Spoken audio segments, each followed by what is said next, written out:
Bahwa Anda mengatakan Pak mati itu sakit. Apa yang Anda rasakan waktu itu? Rasa dada sesak, terus sakitnya tuh seperti ditusuk pedang, terus seperti kulit binatang dikuliti gitu. Hidup-hidup. Sakit sekali waktu itu rasanya. Sakit sekali. Terus di dada saya terasa sesak. Setelah itu paman saya mengajar saya mengucap kalimat thayyibah, terus mengucap dua kalimat syahadat, asyhadu an la ilaha illallah wa asyhadu anna muhammadar rasulullah. Apa betul waktu roh Anda itu dicabut dari kaki gitu, ya, Anda bisa melihat jasad Anda? Sempat saya melihat jasad saya pada waktu itu, tapi sebentar. Setelah itu saya dibawa pergi oleh dua orang malaikat ini. Dan pada waktu itu saya ingin ketemu sama ayah saya. Kebetulan ayah saya sudah meninggal.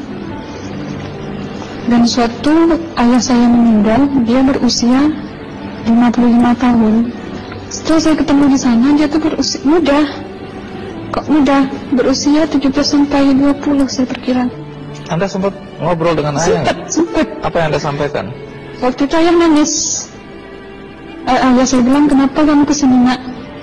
Pulanglah, di rumah tidak ada orang. Kasihan lihat ibumu dan adik-adikmu. Tidak ayah, janjiku sama Allah sudah sampai. Dan pada waktu itu ayah saya nangis. Lalu apa yang dia ucapkan? Diam aja dia, terus hilang. Kembali ke malaikat tadi, bentuk yang Anda lihat seperti apa malaikat ini? Dia ini laki-laki, tapi mukanya sama semua. Berapa malaikat? Dua. Iya. Fisiknya seperti apa? Seperti berserban, berpakaian ihram, mukanya sama. Wajahnya seperti apa? Wajahnya sulit saya gambarkan. Yang jelas dia ini sama, dua-dua itu sama rupanya. Apakah ada ucapan dari dua sosok yang Anda anggap malaikat itu? Ada. Apa kata mereka? Waktu itu saya mengalami perjalanan spiritual. Saya disoal oleh malaikat itu dengan sebutan Ma ayyutuka, siapa Tuhanmu? Waktu itu ruh saya menjawab, Tuhanku adalah Allah. Siapa pemimpinmu? Pemimpinku adalah Nabi Muhammad Sallallahu Alaihi Wasallam. Mana kiblatmu? Kiblatku adalah Ka'bah. Siapa kedua orang tuamu? Siapa saudara maramu? Terus saya diperjalankan. Setelah itu kedua orang malaikat ini memimpin tangan tangan kiri saya, membawa saya ke satu tempat, menduduki saya di sebuah kursi. Pada waktu itu kursinya tuh empuk, mungkin 8 busanya ya, cantik. Terus di sana saya duduk di sebelah kanan saya ada tiba-tiba berwujud seorang perempuan. Dia mengaku Amal. Kamu siapa? Saya, aku adalah amalmu semasa kamu hidup di atas dunia.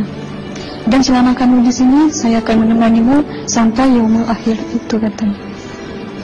Dan pada waktu itu saya melihat perempuan-perempuan solehah berpakaian muslimah, berkerudung, mencium pipi kanan, pipi kiri. Mungkin salam perkenalan pertama waktu menduduki di situ. Setelah itu saya dihijrahkan lagi, dibawa oleh dua orang malaikat ini lagi, melihat dosa-dosa besar ya. Di sana saya diperlihatkan ada seorang laki-laki memikul besi di bahunya. Saya perkirakan besi itu mungkin beratnya tuh berton kali ya. Berat sekali ya. Berat sekali. Terus dia berjalan nggak sampai ke tujuannya. Berlumuran darah nanah, baunya na'udzubillah misalnya. Bajunya tuh sobek-sobek. Waktu itu saya disaksikan oleh Amal. Saya tanya kepada Amal, ruh tanya sama Amal, wahai amalku, dosa apakah yang manusia ini lakukan sewaktu ia hidup di atas dunia? Amal menjawab pada waktu itu, suatu manusia ini di atas dunia, dia ini adalah menyantet orang, menemuh orang, sehingga dia berjalan nggak sampai yaumul akhir katanya. Yang kedua, saya melihat ada seorang laki-laki saling bunuh-membunuh. Sebentar kayak gitu lagi. Sewaktu manusia ini hidup di atas dunia, dia adalah seorang pembunuh, hingga dia tidak mau bertanggung jawab terhadap orang yang dibunuhnya. Terus yang ketiga, saya melihat ada seorang laki-laki dihujam kemaluannya pakai besi panas, timah panas itu ya, hingga menembus. Waktu itu roh bilang sama amal, wahai amalku, dosa apakah yang manusia ini hidup di atas dunia? Amal waktu itu menjawab, suatu manusia ini hidup di atas dunia, manusia ini adalah seorang perzina. Setelah itu saya melihat ada seorang laki-laki dihujam kemaluannya pakai besi panas, timah panas itu ya, hingga menembus